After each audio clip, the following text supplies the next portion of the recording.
Have you ever wondered how education can truly empower underserved regions, all while building trust through decentralized credentials? Well, this episode is your gateway into a world where innovation reshapes how and where people learn. Join us as we dig into the incredible work behind Open Campus and its ambitious mission to disrupt a $5 trillion industry. If you're curious about how blockchain can revolutionize education or how young leaders in Southeast Asia are driving change, this is the conversation you cannot afford to miss. Stay tuned.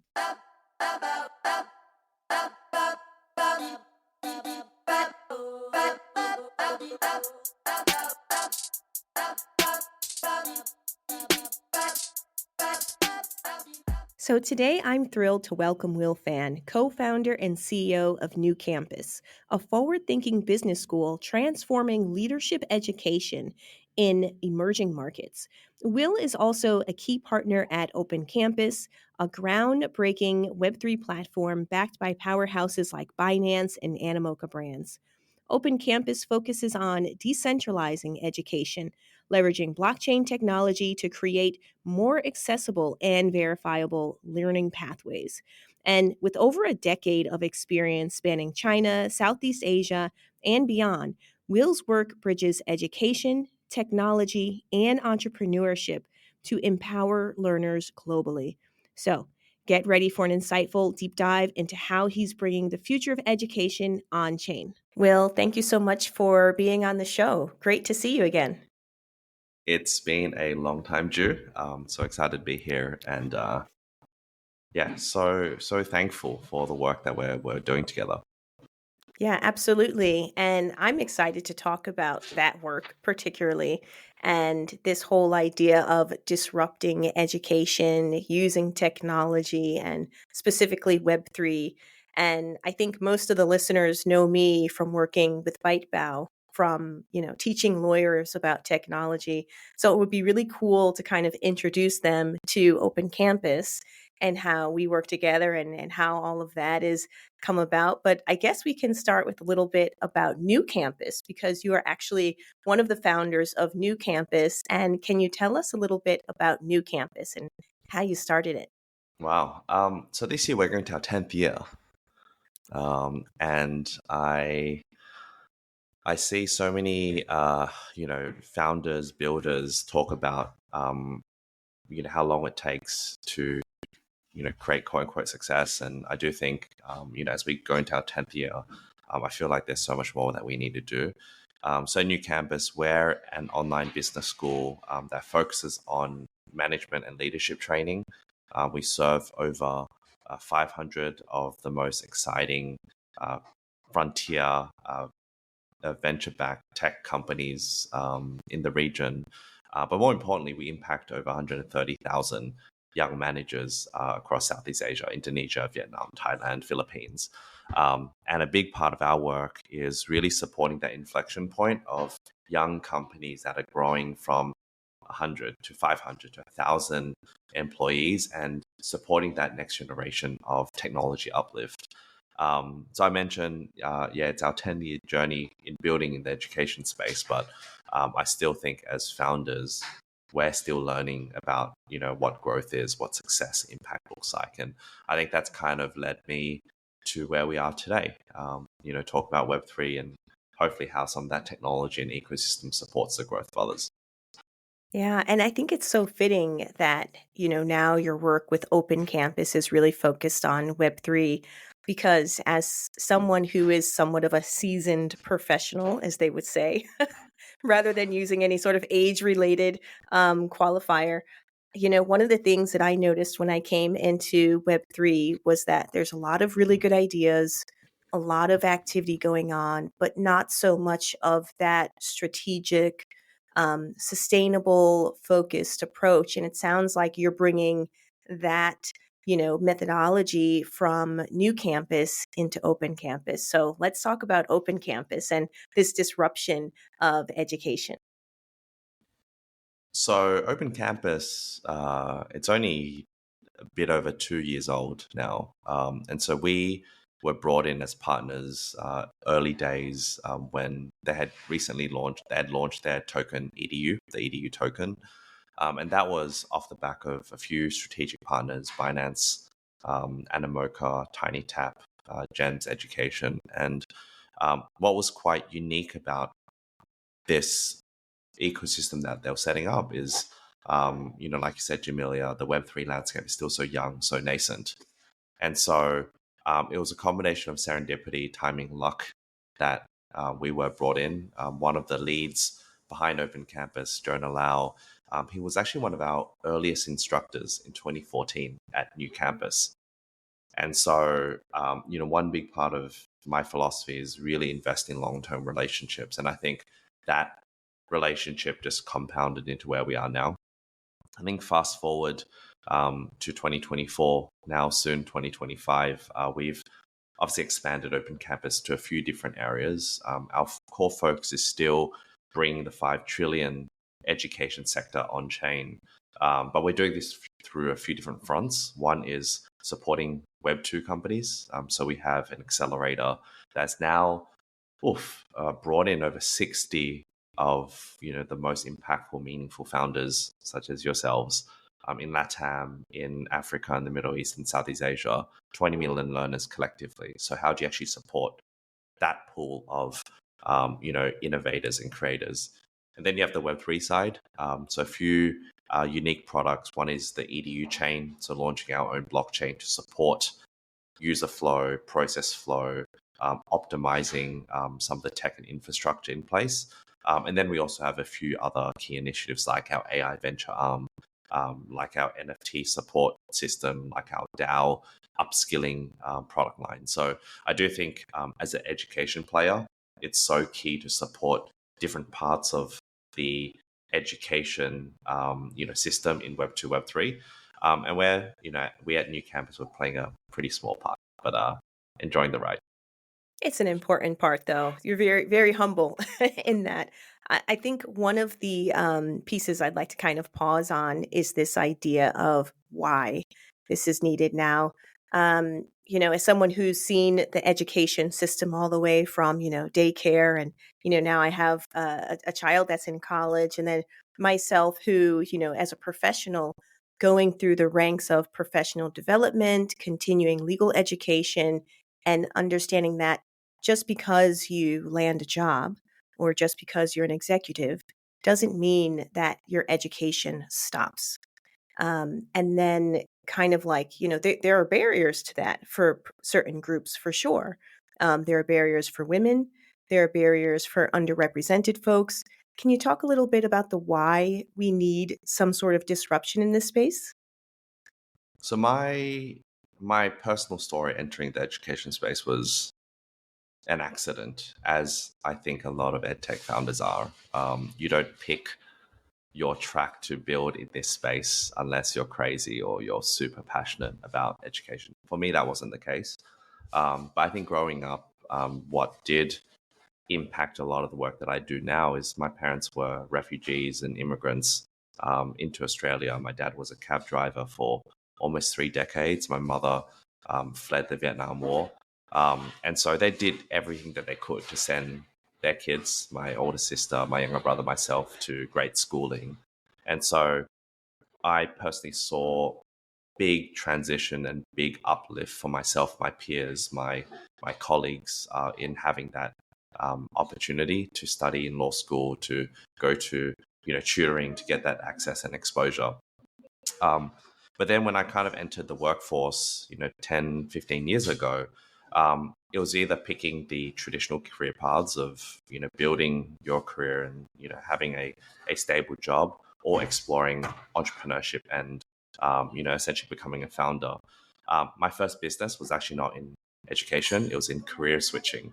So how do you help career seekers transition from being a consultant, a banker, to a data scientist, a digital marketer? And I think that kind of spiraled and snowballed into where we are at NewCampus. I think we found a very interesting journey of touching government to corporates to individuals to parents to downstream, young students. And if you were to kind of backtrack where my journey is, where it is now, is I've seen a lot of great founders, great teams, great companies build for many years.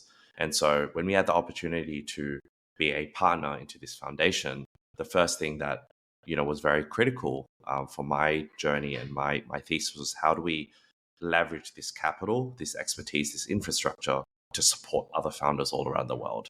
And I think why this fits very well with Web3 is because it's a collectivist mindset. It's a collective play where we really support each other, whether if you're in Dubai or I'm in Singapore, whether if you're supporting young lawyers transitioning into Web3 or young managers moving up the ranks in Web2. So I think, a big part of my work is looking at the entire ecosystem, but how do you actually, identify pockets of opportunity to actually cross collaborate and support each other?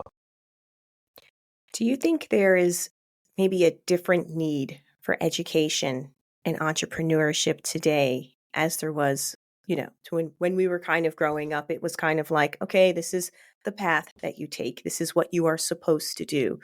And what we're seeing now is that many people are doing what they're supposed to do, but they're not reaping the same rewards or the value. Do you think we're at a different crossroads today?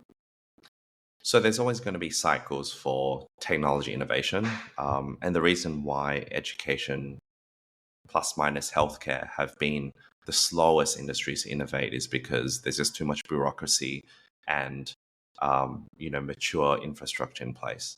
That changed a few times. One is obviously during the technology boom, early 2000, and then you had the AI boom that's happening now, and then in between the Zoom, COVID, innovation boom. Then, so I do think there's what we're actually seeing now is a few macro changes that have really forced us to rethink as an individual, as a parent, as a institution, to really think about what does that next version of learning look like.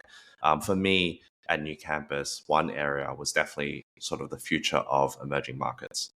And so, Mm. traditionally you would look at innovation in the West, in China, in Europe. But what we're actually seeing is, great founders, great teams build in frontier markets like the Philippines, like Indonesia, like Vietnam, in Jordan, in Lebanon. And so for us as a Web3 foundation, is really thinking about how do we use capital influence networks to bring up those economies and bring up those ecosystems. And I think education plays a very big part for that. Um, does education need to innovate? Absolutely. Will it innovate faster in other markets? That's what we're seeing now. And so as we, hone in on EDU chain, which is building that tech for these new companies, these new learners to come in, but also the portfolio of companies that we're supporting, it's again, how do you provide that layer of support to help everyone move forward together?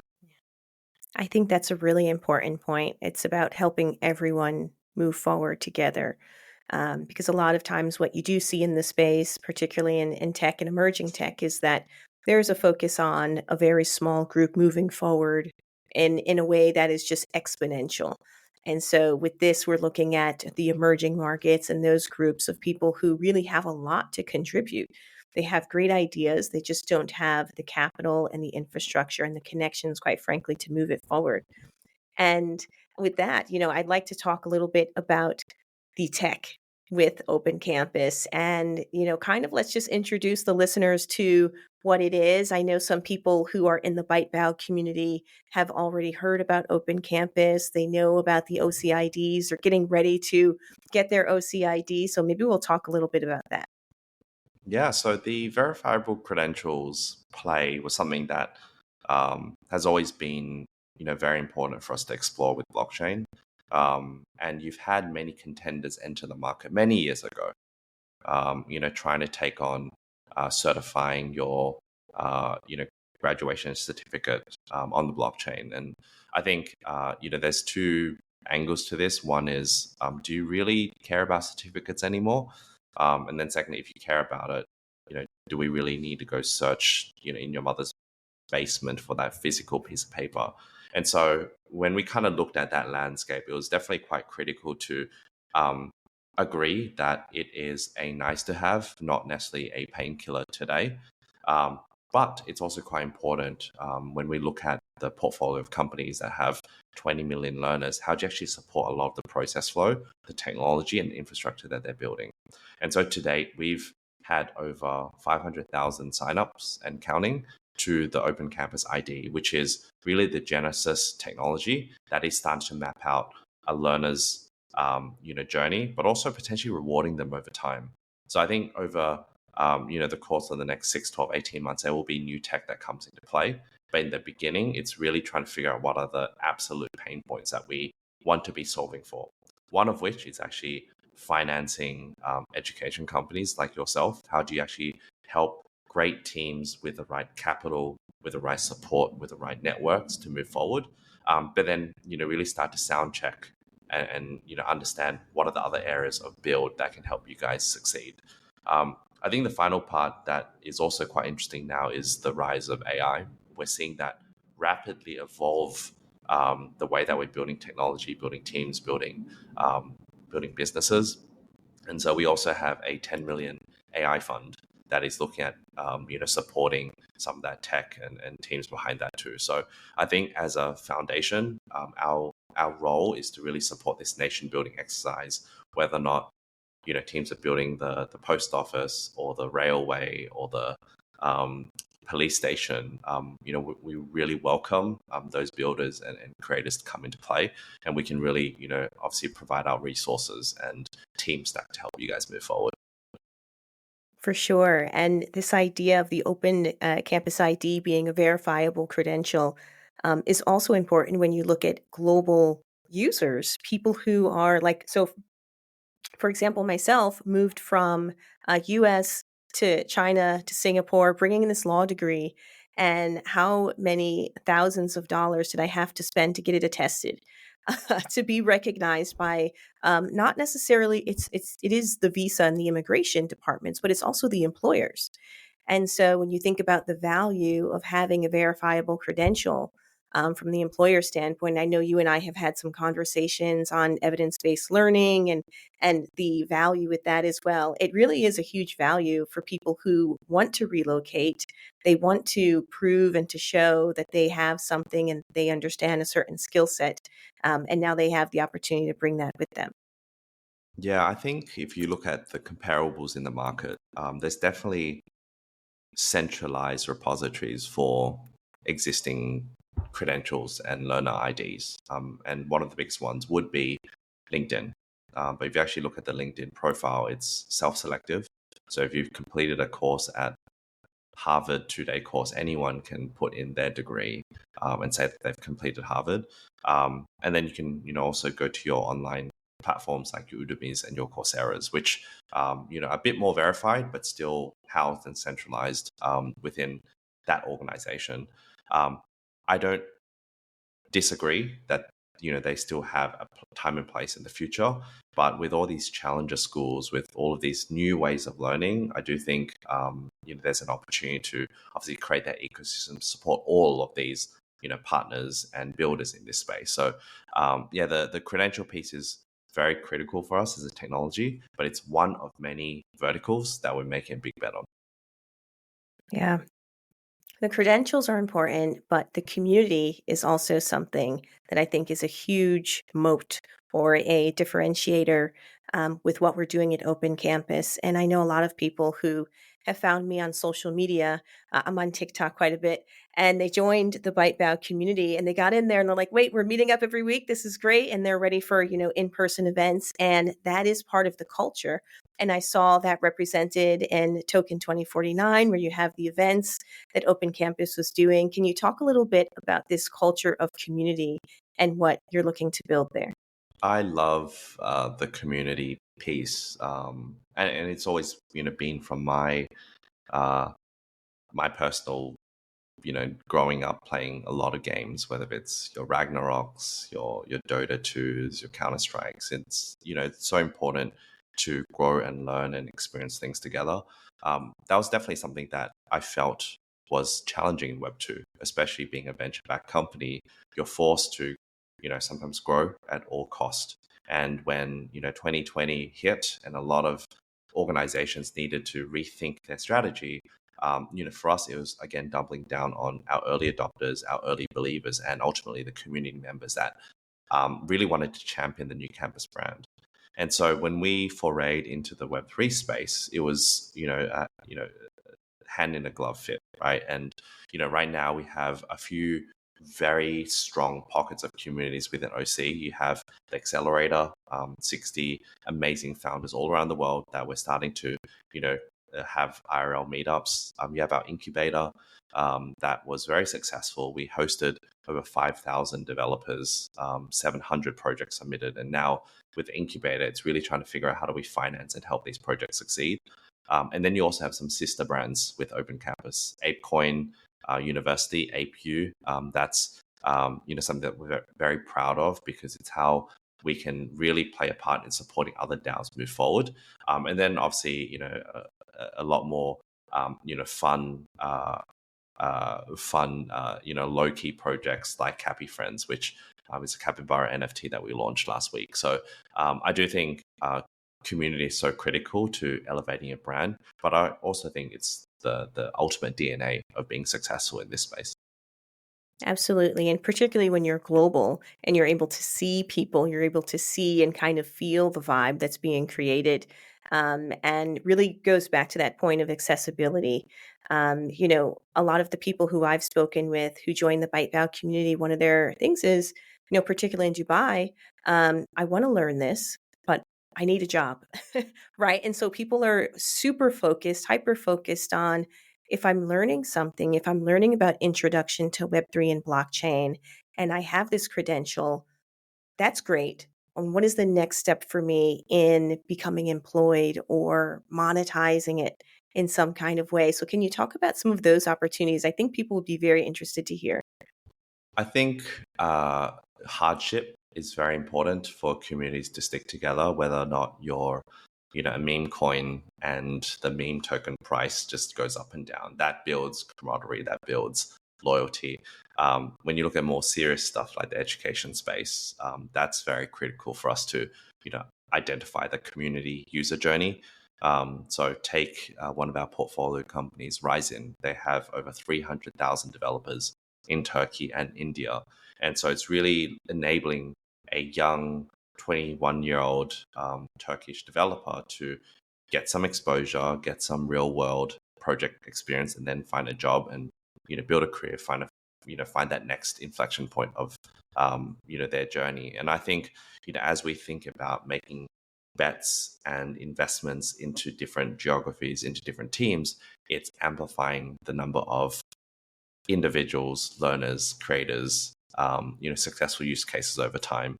I think, for NewCampus as a business school, we were really the first guinea pig of seeing what could be successful for our learners going through the management journey. But now as we work with partners like yourself, like the other cohort teams, like the Incubate portfolio, it's again, like how are they going to impact more learners over time? And I think that's, again, the power of us playing as a collective. We can't solve every problem in the education space. And I think education needs to be a collective strategy versus individualist. Lastly, before we close out, Will, I think about your perspective and how you're working with all these different amazing teams from all around the world, but also all with different focuses and different disciplines, sort of like a cross-disciplinary hodgepodge, if you will. What would you say to a lawyer who's listening now who is like, I don't know, Web3 and blockchain, I've been listening to this podcast a bit, but I don't know if I can do it? Um, because a lot of times lawyers think because of occupation, we're just not tech savvy. What would you say to that person? I believe that Web3 is an amazing technology full of young builders that need help and support. And we kind of looked at the same trajectory with the Web2 tech scene in Southeast Asia 8 years ago, where it was really starting to merge your Grabs, your Gojeks, your Bukla Parks that ultimately became unicorn organizations. I see Web3 as the same thing. So as a player in this space, I see a lot of opportunity to upskill, nurture, develop, build meaningful long-term relationships. And I think as a lawyer or an aspiring lawyer, your role is to actually figure out how to actually support that next generation of movers, shakers, and be part of that journey together. So I do think, at the very least, stay curious.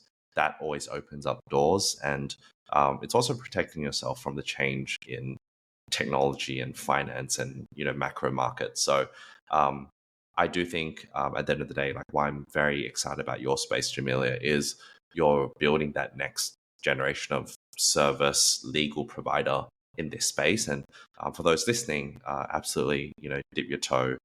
Worst case, you'll learn some things and build some great relationships. Absolutely. The relationships are usually, not usually, but a lot of times the best part of the learning, because you build these relationships with people who you normally wouldn't come in contact with. And so I just think that it's just so amazing, your work and your role in the space in terms of not just the intersection of education and technology, but this cross-disciplinary area where you get to see a lot of different types of professionals working with the same kinds of technology. So, Will, I guess my last question is, where would you see all of this in 5 years? What is your dream vision for Open Campus and NewCampus? So for Harvard, it took them 400 years to build a the brand. I'd love to see if we can build Open Campus in five. And I think that it will be more than the current ecosystem of community builders, creators, technologists, innovators. And so if you kind of work backwards from building that brand and the impact of what we need to do, it's financing, it's investing in new technology, it's working with great teams that we can decentralize and allow them to take on the problems that they're trying to take on. I think for New Campus, again, it's a very similar narrative. How do we provide the best impactful work that we do for Southeast Asia? We're already working with 500 of the most impactful brands. What do the next 5,000 look like? And I think what's actually changed in my mindset as a founder like yourself, Jamelia, is if we work together, it allows us to amplify our impact over time. And I think that's what Web3 has allowed me to do as a founder and CEO. And hopefully we'll get there. Worst case, we'll fall a few steps behind. But education is a long-term play. And I'm so excited about being part of that journey. Yeah, and I'm excited to be working with Open Campus, and I'm sure that we are changing lives as we do this, really focusing in on the impact of the individuals and this, sort of unsure time in people's lives where education and figuring out, how they're going to support themselves is really relevant. So for that, Will, I just want to say thank you, and thank you for joining us on the show today. It's been a pleasure to speak with you. Yeah.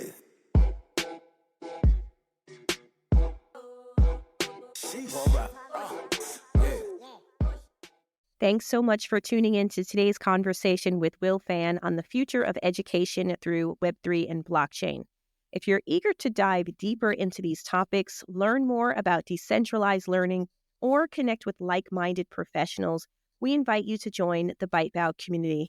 So in this community, you'll gain access to exclusive insights, networking opportunities, and also resources to help you upskill into Web3 and blockchain. So whether you're looking to pivot your career or explore new innovations, it's really the perfect place to grow and stay ahead of the curve. So head on over to bytebow.io and become part of a global network shaping the future of tech in education. And as always, stay safe out there in those crypto streets. Take care. Yeah. She